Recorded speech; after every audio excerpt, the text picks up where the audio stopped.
Total समस्याएं 15 थी। वैसे तो कुल मिला के 14 थी, क्योंकि एक तो डबल हो रही थी।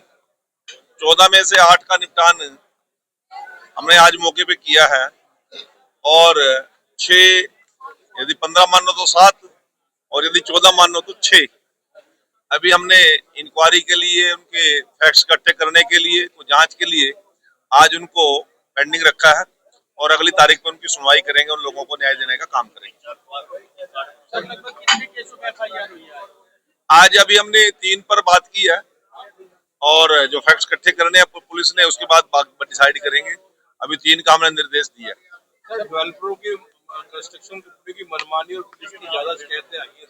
देखिए, डेवलपर्स का तो पानीपत के अंदर, मैं तो जब से पानीपत की करेंसी ले रहा हूँ, डेवलपर्स करने तो यहाँ पे लोगों के नाक में दम किया है, इसमें तो कोई शक नहीं है। परंतु भोले भाले लोगों को मैं एक आपके माध्यम से आगाह करना चाहता हूँ, आगे भी बिना उनकी शर्तें पड़े, बिना उन लोगों से पूरा एमओयू स्टडी किए अपने वकील के द्वारा या कैसे भी, तब तक इनके जालसाजी में ना फंसे। बार बार सरकार भी कितना और स्टैंड ले सकती है, हमारा भी प्रशासनिक अमला सारा इस काम में लगता है, इसके अलावा और भी बहुत काम होते हैं। परंतु मैं जो उपभोक्ता हैं, जो अपनी पूरी पूंजी इन लोगों के जाल में फंसा रहे हैं, उनको मैं आपके माध्यम से आगाह करता हूं कि पूरे एमओयू, पूरी शर्तें पड़े बिना, और यदि शर्तें नहीं पसंद है, नहीं शर्तें समझ में आ रही हैं, बेशक से अपने वकील से स्टडी कराएं, किसी और से स्टडी कराएं, इनकी जालसाजी में इस प्रकार से ना फंसे। बिहार में मामलों में पुलिस नहीं, आज कुछ विषय मैं आपको बताना चाहता हूँ। कल माननीय प्रधानमंत्री जी की आगमन है कुरुक्षेत्र में। हमारे एसपी साहब भी, बहुत से पुलिस के अधिकारी आज कुरुक्षेत्र ड्यूटी में है, वीआईपी ड्यूटी में है, इसलिए मैंने भी थोड़ा नरम हाथ आज जान के रखा है, क्योंकि एसपी साहब की मौजूदगी में कोई दिशा निर्देश देना ठीक रहता है।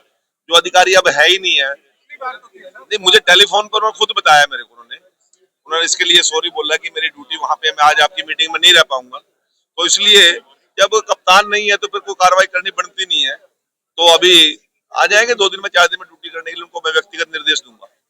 जनता का विश्वास इस बैठक से कैसे हासिल करेंगे? कौन से आप कौन से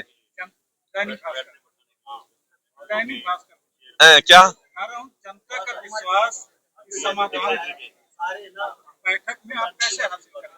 नहीं, लोगों की हम सुनते हैं, धैर्य सुनते हैं, आप देख रहे होंगे, एक एक शब्द को मैं पढ़ता हूँ। एक भी आपका पत्रकार बंधु या जन शिकायत करने वाला ये नहीं कहता कि मंत्री जी पढ़ते नहीं है।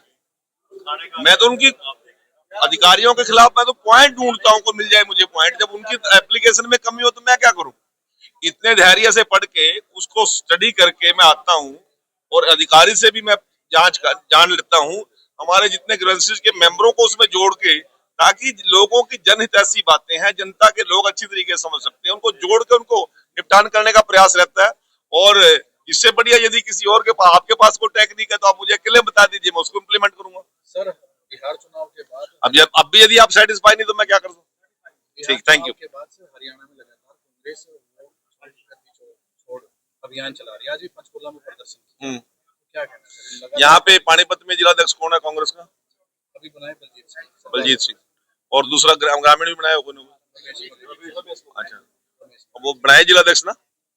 कितने वोट लग रहे हैं शहर में? वो बधाई देना है उन्हें। अरे मैं ये कहता हूँ कि कांग्रेस को जनहितैषी बातें उठानी चाहिए।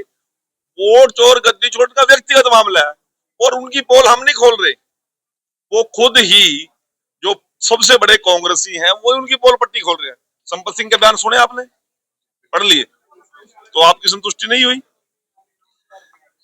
रणधीर जो है, क्या नाम लेते हैं, वो घोड़ेला जो एक्स एमएलए है बरवाड़ा से, वो वीडियो दिखा रहा है कि कांग्रेस के सांसद जेपी का भाई कहता है कि भूपेंद्र हुड्डा का मार गोली, कांग्रेस को नहीं वोट देनी है, आजाद उम्मीदवार को वोट दीजिए।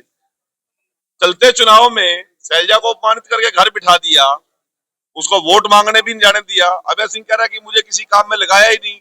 रणदीप सुरजेवाला को केवल एक विधानसभा में फ्रीज करके रख दिया। शमशेर गोगी के क्या क्या बयान थे, जनहितैषी बयान थे क्या वो? आप सहमत हो? आप सहमत हो क्या? मैं पहले अपना घर भरूंगा, फिर अपने रिश्तेदार का भरूंगा। क्यों भाई? तेरे को माल लूटने ठेका दे दिया कांग्रेस ने। जब उनके प्रत्याशी इस प्रकार की बयानबाजी कर रहे हैं, उनका प्रत्याशी क्या नामते हैं, नीरज शर्मा बोलता है कि 50 वोट लाओ, नौकरी ले जाओ, सेल लगा रखे लोगों ने। इस प्रकार के बात जनता मतदाता नहीं समझेगा क्या?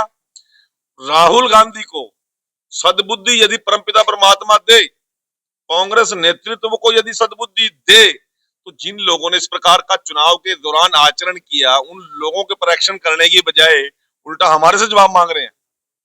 हमारा तो प्रधानमंत्री भी पसीना बहाता है चुनाव में, हमारे गृह मंत्री भी पसीना बहाते हैं, हमारे मुख्यमंत्री भी दिन रात जागते हैं, पसीना बहाते हैं, हमारा छोटे छोटे बूथ का कार्यकर्ता भी पसीना बहाता है। कांग्रेस के लोग एसी में सोएंगे, फिर उम्मीद करेंगे राज बन जाए। राज कैसे बन जाएगा भाई? कितना इन लोगों के बीच में गैप है, कितना सिर्फ फुटोवल है, उसकी जांच कर लेना पहले। हमारी तो वोट बाद में छांट लियो। और अब भी यदि कांग्रेस को शर्म नहीं आ रही, 10 प्रदेशों में तो दहाई का आंकड़ा भी नहीं है कांग्रेस के पास। दिल्ली में करो ना प्रदर्शन, 3 प्लान से ना कोई एमपी है, ना कोई विधायक है, ना कोई एमसी है। कल प्रधानमंत्री आ